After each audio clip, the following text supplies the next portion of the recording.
I mean, I did call Bola Dalang everyone. Yeah. Well, so now Google Hangouts of Channels Beam. It is another Saturday again, and thank you all. And we're still continuing our focus on the xenophobic attack in South Africa. First of all, just before we begin, we have Ali. He is in Kharkov in Russia. Thank you for coming on board. He's in Lagos, Nigeria. Charles Ifeanyi Chukwuemeka is in The Hague, that's Netherlands, and Feromi Afolabi is in Moscow in Russia, as well as Adiola. Adiola is in Krasnodar, also in Russia. Okay, Kharkov is in Ukraine. I beg your pardon. Let me take that correction from Didiron Lukman. Adiwali. All right, since we're starting, Adedran, you came first on the Hangout. Let me come to you and start first. What can you say? I mean, a couple of measures have been taken by the federal government. Um, the Minister of Foreign Affairs summoned the South African ambassador. There's been so many steps, but to what end, all the steps? How far do you think they will go or they have gone in trying to curb this xenophobic attacks here? Not here, but there in South Africa. Good afternoon, everybody at home. I'm happy to be the part of the program. I think the problem is much more bigger, but the solution is very simple. The functions of African Union need to be seen as regards this issue of xenophobic attack in South Africa. African Union is like a body that unites all the African countries. I don't see the reason why African Union as a body entirely cannot curb the menace that is happening in South Africa. Like we used to say that we are because they are and they are because we are. We can try to understand what happened to South Africa there before they get independence, how African together fight for the apathy in South Africans.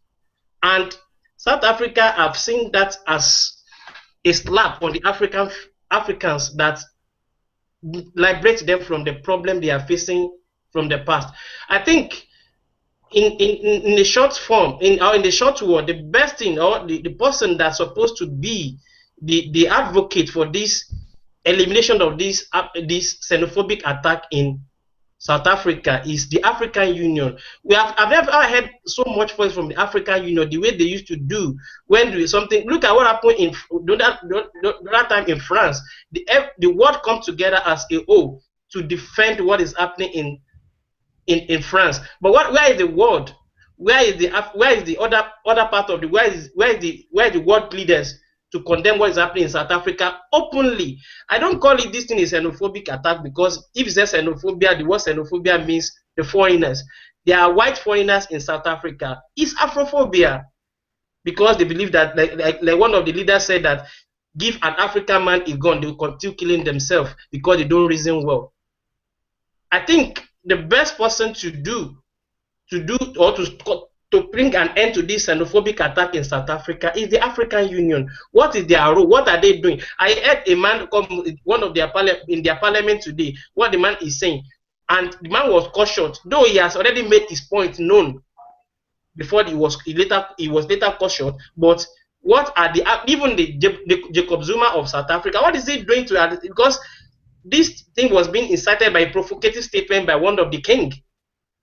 And this thing is not the first thing. If this thing is not stopped now, the thing, even if they settle this case, what happened in 2008, 2010, and 2000 will still continue happening until a final or definite solution is being provided to eradicate this Afrophobic attack on each other. I think that's my take for now. Okay, very well then. We just heard from Diron Lukman Adewale. Charles, you're next in line. Let me just come to you and hear. I mean, you just heard what he said. He said he thinks it's not xenophobia. He thinks it is Afrobia. So, I mean, Afrophobia, I think. Yeah, so, I mean, but what do you think about this? I mean, Jacob Zuma even met some foreign nationals. You know, there's been a lot going on, but what's your own take? I mean, looking at Yes, this. yeah, Victor, thank you for having me again today. To Sure. a large extent, I agree with Adediron. We are witnessing a clear lack of leadership gap in Africa. I mean, what is the African Union doing? I think this xenophobic attack, the latest one, actually is the most serious problem we are seeing in South Africa since the end of the apartheid. And I think the whole region, we need a regional response to this. We need to come together really to face it squarely, just like the rest of Africans, faced the apartheid regime during when he was there. But I would come back to what he also mentioned about this problem being Afrophobia. Of course, it is. When I've been to South Africa last year, and Africans, people from African countries are there, but there are also foreigners from other countries who are there. And during this xenophobic attacks, they were not being the other foreigners are not being attacked. Most of the people who are being attacked are Africans. So I think to some extent, yes, it is Afrophobia, but well, largely it is xenophobic attack. But I think also coming back home in Nigeria, our government really should do more. We haven't really done enough. The foreign ministry summoned the ambassador of South Africa to Lagos. Well, I don't think that is enough. I think the ECOWAS issued a statement. Well, that is just a statement. A statement would remain a statement, no matter how well crafted it is, until actions are taken. But I think one thing that has worked, I noticed, is that the peaceful protest by Nigerians really worked. I noticed that Nigerians protested at the Lagos consulate in Lagos. They protested at the South African embassy in Abuja. There were protests in Benin, across the country where South African business interests are. What you see is the fact that they shut down the South African consulate in Lagos.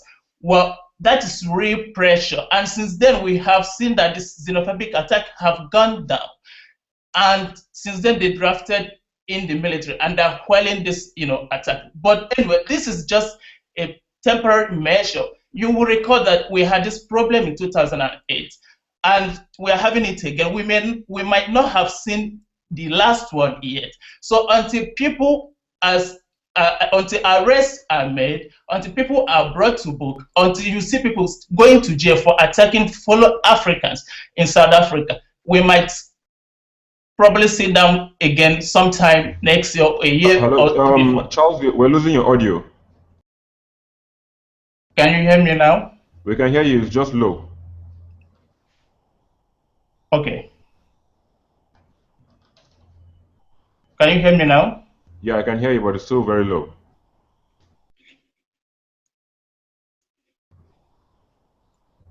All right, so better.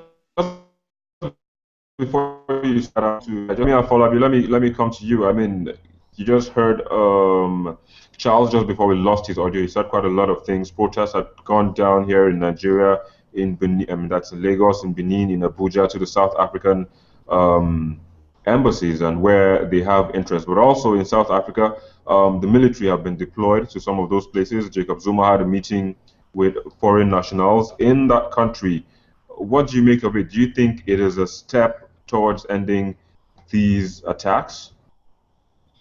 I think I will start my own comment by giving a quote said by one of these. Okay, I'm also having a problem with your audio. I think the problem might be on my own side. But go ahead. Can you hear me now? Yeah, I can hear you. Good.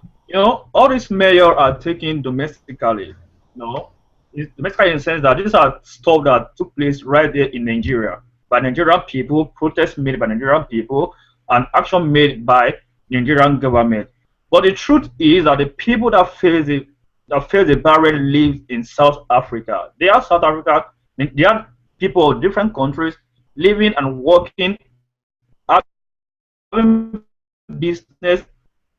They are the real people that are really facing this xenophobic or Afrophobic, whichever one you choose to call it. The truth remains that these people are facing discrimination in a foreign land. But the truth of the matter is that we have to acknowledge the South African government in a way, because they are able to come up with a drastic measure against these attacks on foreigners. And it will not be good enough for us to forget that these people, they are like, let me try to quote the High Commission, South Africa High Commission to London when he was giving some interview a couple of weeks ago I think last week, if I'm not mistaken, in London, through in CNN. He said that South Africa citizens are not integrated into African continent. He said that these people don't even live beyond their own shore, even not going out, not moving from one region to another, even in their own country. In other words, they don't see themselves as part of African system. Even I ask myself, does it mean that they are portraying themselves to be not to be? Does it mean they are portraying themselves not to be African? No. But the fact is this: you leave your home country to another man's country, you are enjoying the goods of the land. The big business, the big shop, the big cars are run by foreigners. Why the citizens of the country are suffering? We shouldn't be so selfish that we don't expect these people not to like put up some arms. But the way they are going about it is what that we are condemning today because our interest is involved. So my whole point is this: according to the former Nigeria High Commission to Namibia this morning, I think on Channel TV, where I was listening to him, he said that when the Nigerian government called for repatriation, like Nigeria should come to the Nigerians in South Africa should report to the embassy to come back home, fair all this stuff. That all Nigerian citizens appear. I'm trying to go back to your first question you put to Adeniro, that what is Nigerian government doing? Even though our home people are not ready to leave the country. I mean South Africa. Even while the government is putting up its own mayor, they are not responding to the mayor. So in other words, it's about individual interest. Government has done its own part. In respect to the situation of South Africa today, in respect to the xenophobia issue, we have stood to condemn this action because we are one. We should be our brother's keeper. Irrespective of the country where you are, we should remember that even if the white people are casting us, but God, the color of our skin in Europe, we should not be doing the same thing to our fellow brother in our own continent. So my own submission is that the South African government should create a public awareness for its people, for South African people. They should be able to integrate them to African system. They should be able to let them understand that it is not just about us. It's not just about Africa. It's about all Africa, not just about South Africa alone. You are not limited to where you are. The continent is for you to excel. You can bring yourself you want to live in Africa. It is called African Union. So we should be able to unite ourselves in respect of our differences. And I think this is our own submission about the whole situation. All right, very well, Falabi. Just before I came to you, Charles was trying to say something, and I had a problem here on my own side based on the audio technicalities. So I'll come back to you, Charles, just to finish what you were trying to say earlier, and then I'll come to Adiola. Charles. Thank you again, Victor. So what I was about saying was that until people are arrested, until people are prosecuted for doing this, we might, for instance, next year or a year, 2 years from now, see another incident of xenophobia. I mean, when you look at South Africa within, actually say it has one of the world's highest level of inequality. I mean, these are issues the government, South African government should really start to address, because actually this is why South Africans who now see foreigners or other Africans as coming in to take away their jobs. But this is actually clear ignorance. All right, let's hope, like you said, people are arrested and the issue of ignorance is also sorted out. But in the meantime, let me come to Adiola. Adiola, you're in Krasnodar in Russia. What do you make of all these? I mean, they've made mention of measures that have been taken by the government, Nigerian government, by even the citizens of Nigeria to try and see that these attacks are stopped in South Africa. But how would you put it? What would you say? To what extent can you say that a level of success has been achieved?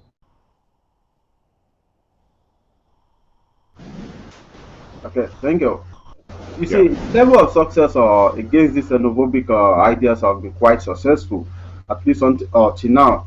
Because if we look at it from this angle, the South African government has been able to deploy soldiers into these focus areas, to quench the attacks. Then again, on the diplomatic level, Nigeria has officially, I think, Senator Banikowo, the junior minister of foreign affairs, have made an official request that Nigerians who have lost some things to the violence should be compensated. Though the South African ambassador to Nigeria doesn't give a direct answer to that, as in that is not being looked into at the moment. But you see, on the large scale, again, the South African government, again, the South African citizens are on the street protest. It shows that on a collective note, the majority of South Africans are against these attacks. They are not, I mean, they don't support the xenophobic ideas. So on this to us shows that the level as in the government, even as the government is against it. So for me, I think so we might still have the remnants of the attacks, but on a general note, there have been very positive news. Very soon, I believe xenophobic will be a thing of the past. Thank you.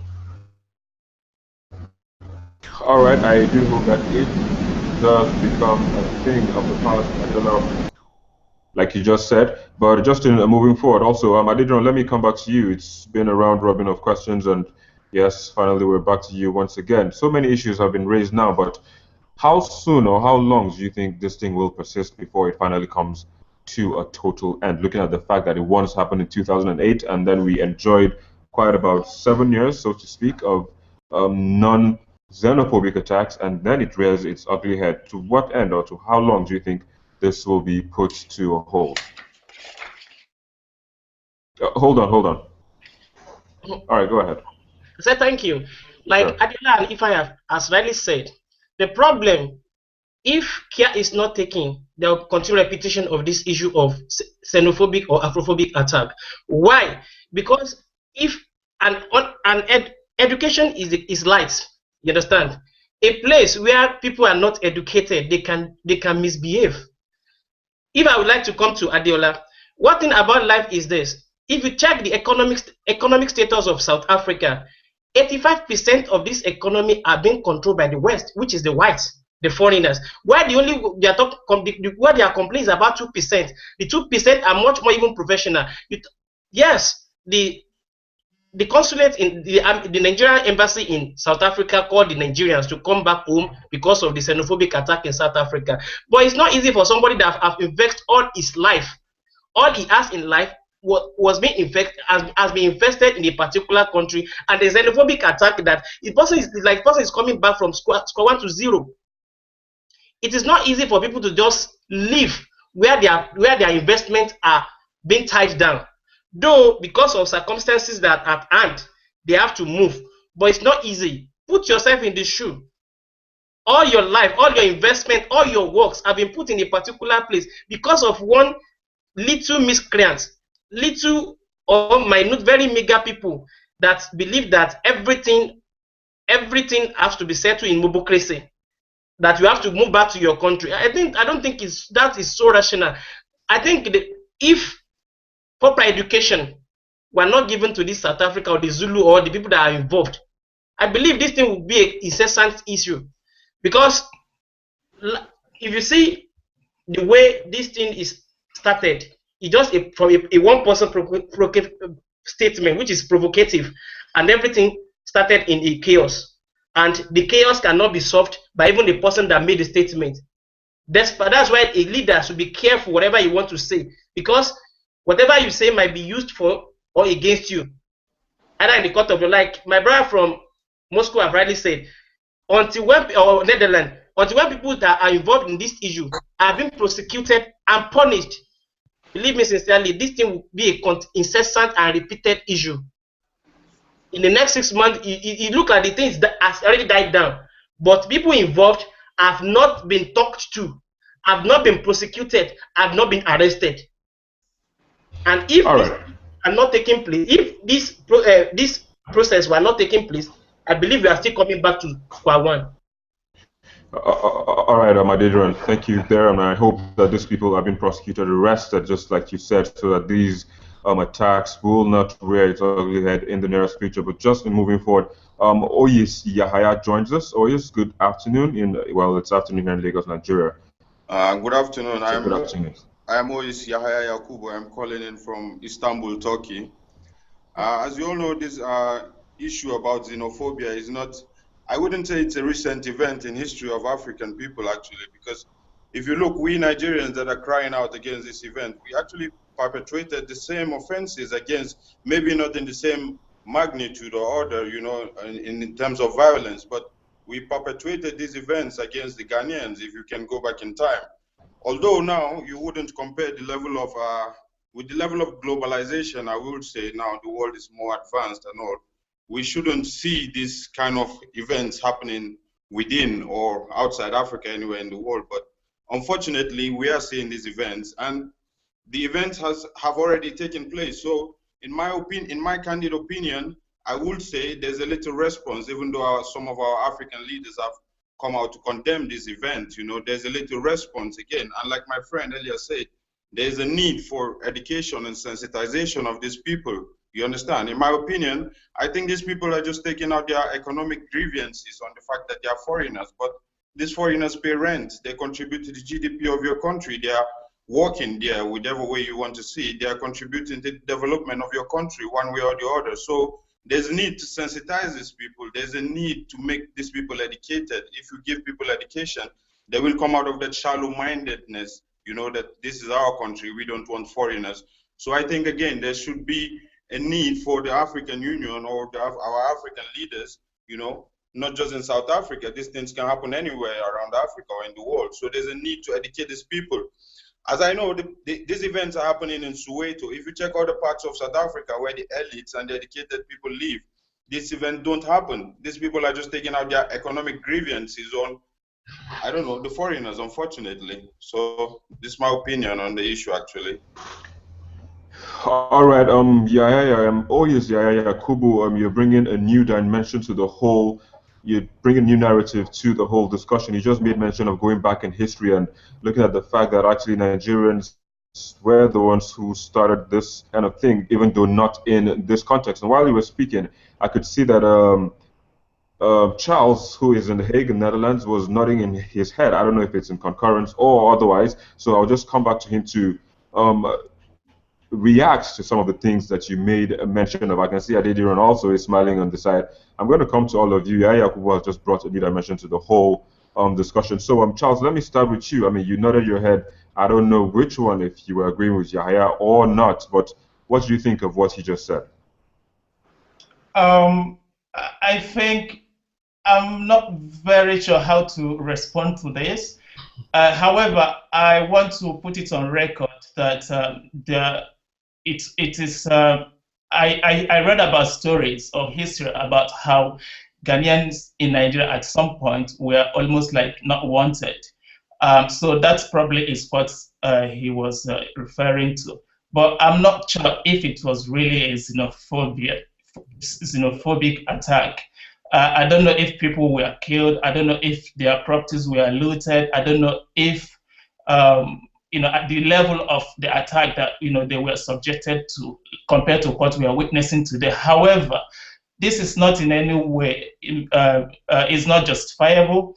I think foreigners bring diversity to any country. They enrich the culture of every country, and everybody actually is a foreigner. It should be a foreigner in one country or another. So I think xenophobic attack is in any form or it's not acceptable. All right, yeah, I'll still come back to you to respond to some of the issues that he raised about what you said. But Adediran, also, you also looked like you had a thing or two to say about the things that. Okay, to my malam, Mr. Yahya Yakubu said. Mr. Yahya Yakubu, sir, please, I don't think that what happened in the Ghana must go era of history is similar to xenophobic attack that is also barbaric. Is ideal according to Sigmund Freud. This one is ideal personality problem, which is irrational, illogical, idiosyncratic. How can a farmer tells a medical doctor that you take my job? Tell me the correlation between the two that warrants killing, that warrant burning somebody alive. This is so barbaric. It is so uncalled for. It is scary. Believe me sincerely, it's an atlas issue that somebody of human you have the same spirit, the same blood rush through your veins, and you believe the best thing for you is to. This is then even let's go back to history. That is the past. You understand? And this is the present. We are in 24th century where everything is being globalized, and we, as we usually learn from our primary school, that traveling is part of education, and diversity of culture. Because something acculturation and you learn from me, I learn from you. I am in Ukraine. Ukrainian learn something from me, I learn something from them. I learn to eat their food, they eat my food. They love the way we do our things. We communicate together. I speak their language. In my class, I have more than 32 foreign, and we are only 4 Nigerians. And out of these people, some of them can speak Yoruba, and they are not even related to Ukrainians. Some of them, I was talking to the director of Ukrainian African Center yesterday. The woman was just looking at me. That's why I usually love you. I love to be to Nigeria because of communication. We have to see ourselves as one. The time we remove the world will be a place to live. The time we remove the color, or remove the sentimental racism and act of fear of the foreigners from our mind.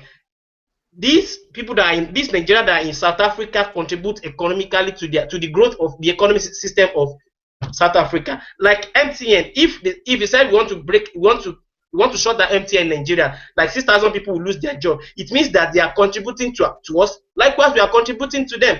Life is about symbiosis relationship. There must be a symbiosis relationship. We are not living in those days. Then that's why you have researchers. They are researching to the future, not to the past. We have something to pick from the bad thing that happened in the past to the present, and we think about the future. Our problem in Africa, the way we think upside down. Why? Because we don't see the future. We just believe in the present situation. If you take my job and leave your country, yes, it's good for you. But can a carpenter work as a medical doctor? No. The answer is capital no. That was there. All right, Adediran, you're going really, I mean, you're really watching for Africa. Everyone is. All right, yeah. A lot of things have been raised. Adediran agreed with you on the fact that well, it's now a global. The world is now a global village, and he also agreed with you on the fact that economic contribution, looking at the fact that foreigners, yes, they contribute economically to these countries, but then they also picked up some issues where they didn't agree, especially the fact that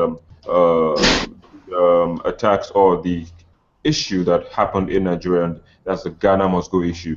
They think it's a tad too high to be compared with what is going on in South Africa. How do you address this issue? Thank you very much. First of all, I would like to address Mr. Adediran's perspective on the issue. I accept that you cannot have medical doctors, or carpenters rather, work as medical doctors, but you're talking about we Nigerians, we African. Now you're not being. You're trying to attach a problem to a peculiar problem to a specific region. We cannot understand the future if we don't study the past. You cannot explain this phenomena if you don't understand the origin or some basics or background about how we come to have we Africans discriminate against each other in the land where our borders were literally drawn out for us arbitrarily, where we didn't have any hand in whom we were. We didn't have a hand in our own state formation. We had little or less influence in that aspect. These borders were given to us, and you are Nigerian, you are South African, but regardless of that, you cannot say I am not saying the magnitude of which this South African attack can be compared to the magnitude of Nigerian incident. All I'm saying is that we shouldn't be quick to forget that we Nigerians complaining against this event of xenophobia, coming out to condemn, let's kick out MTN, let's not use DSTV. It is like he said, they are contributing to our labor force, and we are contributing to their labor force. The base, in my opinion, the base of this issue again is education. If we give these people in the grassroots education, they will understand the need that the world is a global place, and diversification is part of moving and traveling. We have to accept other people regardless, not white or black or racial discrimination.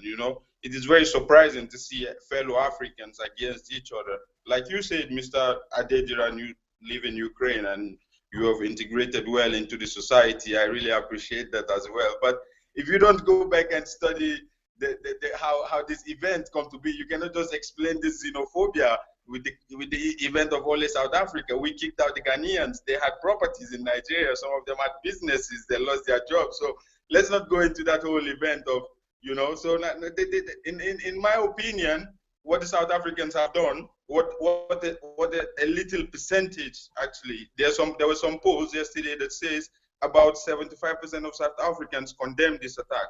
this little percent of South Africans who support this attack, in my opinion, again, are least educated people whom are venting out their economic grievances on other foreigners. So if you are educated enough, you will understand that actually these foreigners are not just taking our money, they are paying rent and, you know, buying stuffs in our supermarkets and patronizing our products again.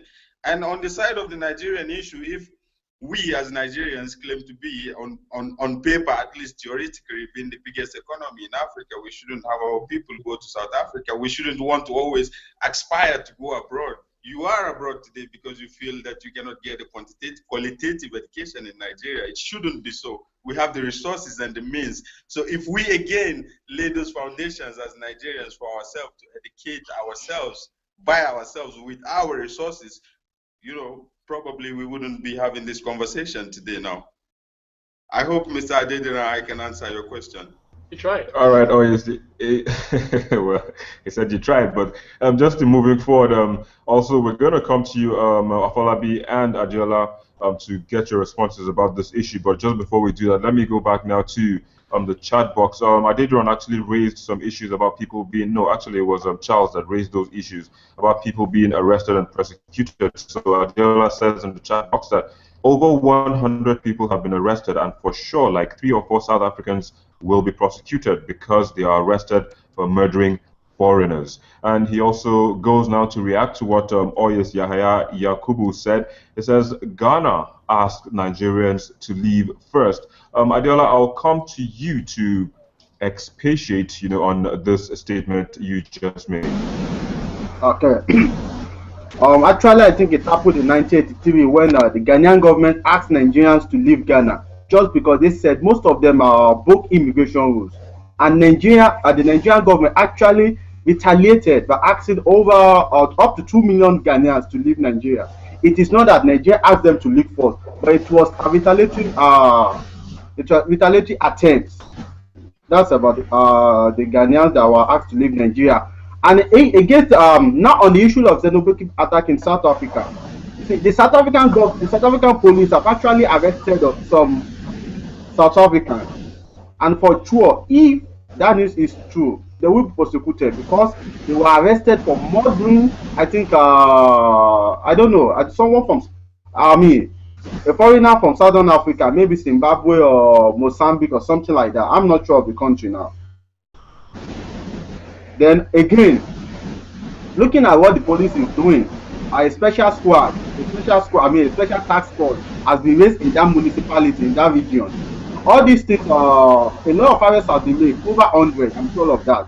But if they will prosecuted or not, I am not sure about those ones, because the claim is that they were arrested. They were arrested just to stop the xenophobic attack. But for about 3 or 4 South Africans, I am so sure of that. It's in the news in South Africa. The news is that they were arrested for murdering some foreigner. So of course, I think those ones have no identity. Thank you. Okay, very well. Then you just made it clear on what you think. Yeah, how do you respond to that? Actually, he says first and foremost, it was the the Ghanaian government that sent Nigerians back in, and then it was a retaliatory attack. Do you, of course, will you say that such retaliatory attacks be employed at this point in time, even though we'll be looking at a more saner way to do it, perhaps economic sanctions or diplomatic sanctions? As regards, let me first highlight on the issue of economic or diplomatic sanctions. I think Nigeria and a West African region of Africa, and there's a union, of West African countries, and there's also an African Union of that. So I don't think Ghana, as at that time, has any most economical strength to give those kind of sanctions, and Nigeria was very influential in the union. So the notion of economic sanction can be ruled out. And as regards the reason why these Nigerians were allegedly sent back to Nigeria, in quote again, I put allegedly sent back to Nigeria, it was on migration malpractices. Most of these people were illegal migrants or ill-informed migration. They were not properly documented. There are migration rules. You cannot just, Mr. Adenira, I don't know if you live in Nigeria or abroad, but if you're going abroad, you cannot just pack your bag and go. They send you back if you don't have proper documentation or you have to hide around. It doesn't mean because we are Africans, we can as well poach into other people's territory. They have their sovereignty to protect, they have their lands, they have their rules, and their border controls and border laws. If you break these laws, is either you are deported back to your country or imprisoned, whatever the law states. And again, I think retaliatory attack by Nigerians back to Ghanaian was in the absence of, we can say, democratic values of, if you consider the government we had in the times, there was no much democratic values in Nigeria in the time. So we wouldn't see a situation whereby there are bureaucracies and negotiations. It was a military junta. You just say move and they move. I hope I could answer your question. Yeah, well, very well, yeah, yeah. I mean, it's always when you talk, I don't know why tend to see Charles and Adediran nod their heads, but I mean, we're running out of time. I won't say I will give them the opportunity to reply or even raise some of those issues that with them. But then again, Adiola is saying that direct economic sanctions won't work except we are ready to sacrifice some things. The best way, now he adds, to we could get at them if things don't change is to use our influence in the African Union to sanction South Africa. Feromi Afolabi, you've been quiet for quite some time now. Yaya has said something, Charles, Adediran, and Adiola have said some things. But what do you make? How do you think we can go past this issue at this point in time? Because it is actually an ugly watershed in the history of Africa. When my brothers are making their own contribution, I was trying to draw a level of comparison between what Oba Akiolu of Lagos State said through to governorship election in April, in May, sorry, April 11. Yeah. You know, I was trying to make a connection between that and what the so-called Zulu King said in South Africa that actually led to all this chaos that we are debating and expressing today in South Africa and in African countries as a whole. The difference is this. Oba Akiolu indicated that, claimed to have said that, which he said he didn't mean in that context anyway, that if Igbo people did something against Lagos and vote against his own candidate, that they will all die in Lagoon or something like that. And the same thing is also applicable in South Africa. Like, see, you guys are from nowhere, you are just enjoying the meat and the honey of our land. Why don't you go back to your country? And we are told, we read that his son, the king's son, instigated this speech, you know, promoted it into an aggravated manner that people embrace it, sold it to the public, and people begin to react in a negative way. And my brothers here have seen that. At the last said that how many people have been arrested. Has the king been prosecuted or arrested? Even when we talk of prosecuted, this is the person that instigated the crisis in the first instance. The whole thing was traced back to him. So why is still walking around? Why can't he be arrested?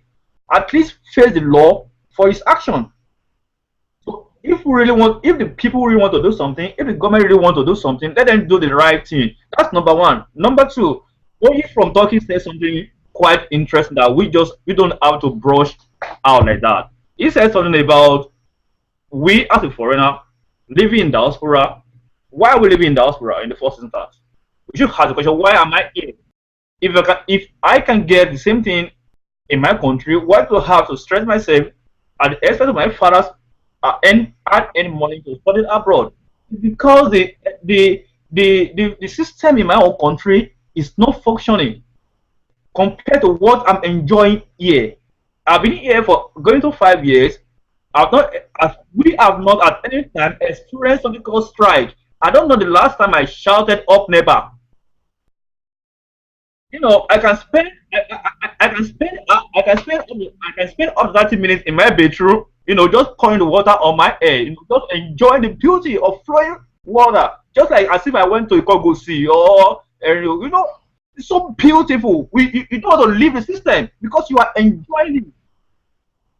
Many of us refuse to go back home, not because we don't love the country we came from. I lived over 20 years in Nigeria, and I love my family, I miss my family, but I keep asking myself, what am I going back to meet in my country? What is the situation like? So all these things contribute to what the Nigeria and South Africa are facing. And why the government say, come back home, we are giving you a free ride, free flight, come back home. They say, why not coming? Let us keep facing the music here. We will survive it. Another point I want to talk about is this. is that at the beginning of this talk, at this beginning of this, I talked about awareness, the South African awareness and publicity stuff. For them to understand that they are part of Africa, either they are integrated or not, we are one, we are brother. It's like what is actually we call transfer of aggression. They are wrongly transferring their pains, their aggression to wrong people. South Africa is a country of two divided ethnicities, the white and the blacks. They are the one controlling the economy of the country. If there's anybody the South Africa need to take aggression on or to take fight up to, is the white people, because they are the one controlling the economy of the country and they are the minority.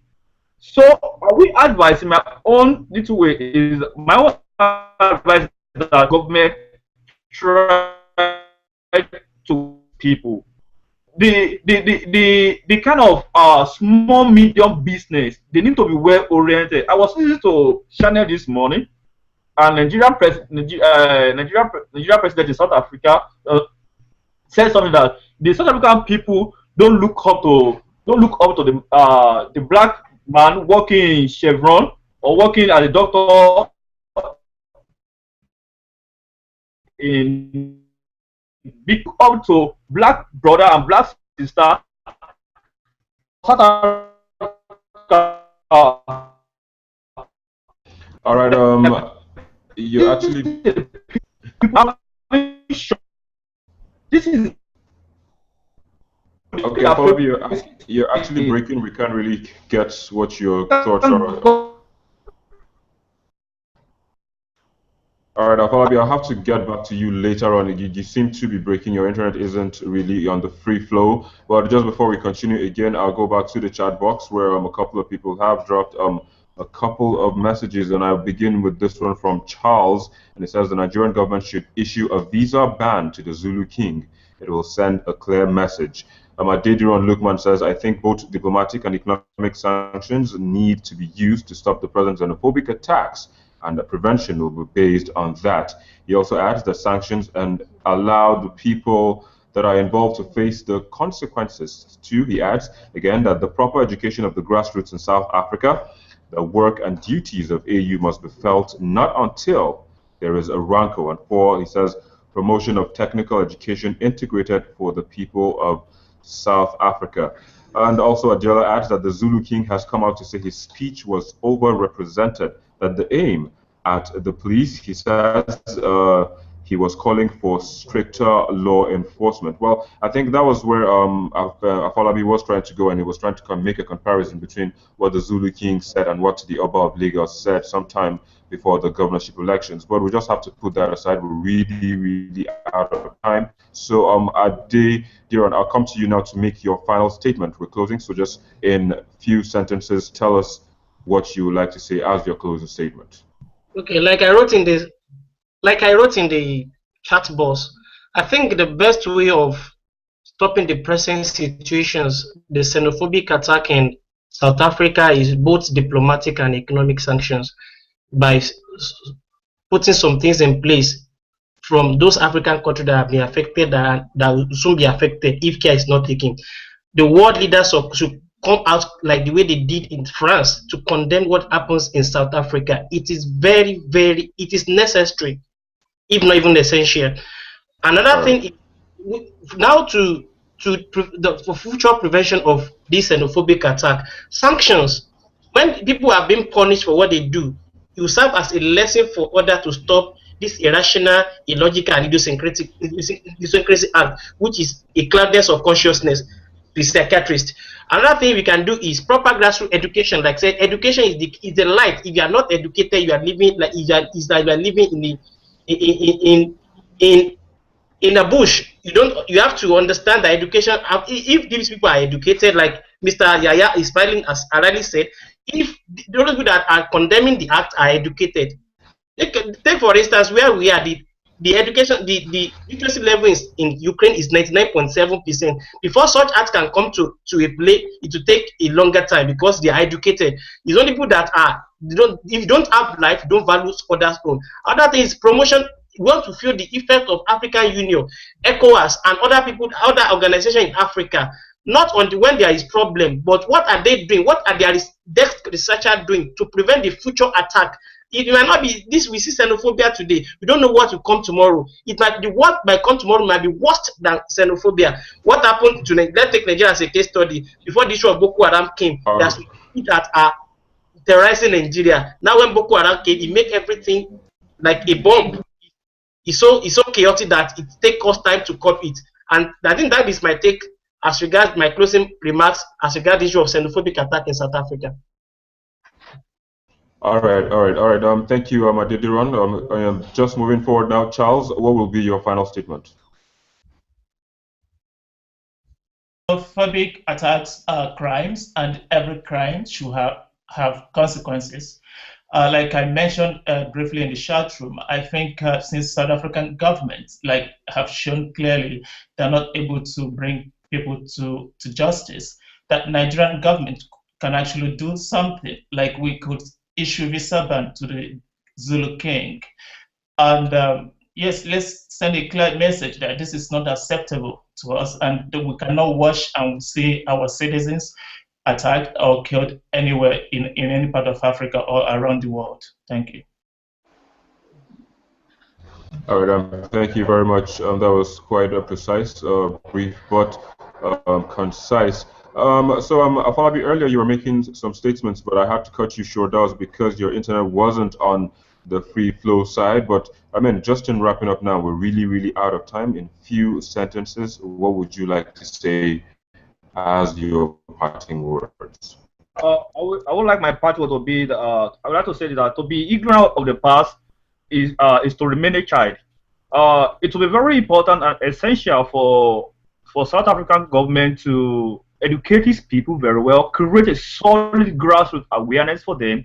A good orientation system should be organized for these people to see themselves as part of African continent, not to start dreaming to belong to a white or people that doesn't even recognize them. That's number one. Number two, I would like to submit here that we as African, the leaders, we need to stand with ourselves, just the way we need to stand with ourselves, just the way the world demonstrated during Paris bombs issue a couple of months ago. We need to stand as one family, as United Africa, and to promote the peace among African citizens. Anywhere you choose to live in Africa country, you should be safe.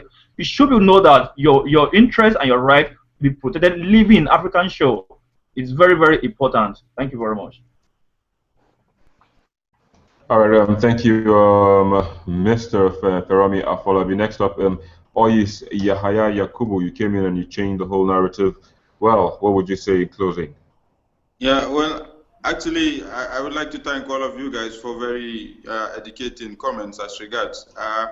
I'm very much focused or centered around the issue of education. Again, if these people are properly educated, they wouldn't go out on the street and carry out this attack. And as regards persecution, we in Africa, the society hasn't developed to that level where you can say there was a riot on the street and we have cameras or some things or some identity system where we can arrest and prosecute these people. We just need to stand by each other and understand that these divisions which were given to us by the imperialists, that you are Zulu, you are Hausa, you are Igbo, you are Yoruba, these were divisions given to divide us as Africans. If we stand as one and you accept that I am African as much as you are African, regardless of your country or ethnicity or nationalism, I don't think we would have such problem of this xenophobic or any other form of attack in the face of globalization. So I would like to thank you very much for having me here and the opportunity to join you as well, Victor. All right, thank you very much. Also, we do really appreciate your thoughts. But moving forward, Adiola, I'd come to you. You took us a step further to where Yaya actually took us in terms of retaliatory attacks, Nigeria being the pioneers of such actions. But what would you like to say also, just to wrap up this conversation? My final word will be what I agree with something with what Afolabi said. You see, African Union, the role of the African Union has to be enacted in a way that is going to favor Africans. You know, they have to become active. And I don't really agree with what Adediran said. We should have European leaders gathering. You know, like what happened in France. You know, I don't expect that myself. because Europeans don't really care much about Africans, and that is the basic truth. But this is an African problem, and we as Africans have to tackle it ourselves. So the best thing for us is to get the African Union doing the right thing, and you have to get all countries involved. All countries that have lost their citizens in the attack, working closely with the South African government to bring this down. And also, the South African government to educate their citizens well. Citizens education awareness, and the foreigners too should try as much as possible to live within the stipulated law of the country. Thank you. All right. Thank you everyone for coming. But just before we close, the last comment is actually coming from the President Zuma's wife, chairs the African Union Commission. It probably explains why the African Union is almost silent. Well, we don't have proof on why the African Union is silent, but I mean, as you said, it probably explains. So you're not even sure. It's just an issue of probability. But then that's why we have to wrap it up at this point in time. Thank you very much, guys, for coming. Didiron, you are in Kharkov in Ukraine. Charles, you are in The Hague in the Netherlands. Feromi, you are in Moscow in Russia. Yahaya, you are in Istanbul in Turkey. And Adiola, you are in Krasnodar in Russia. Guys, thank you all. It was a very interesting and, of course, like Yaya said earlier, educative discussion. From me, Victor Matthias, and the rest of the channel's Beam crew, it's goodbye for now.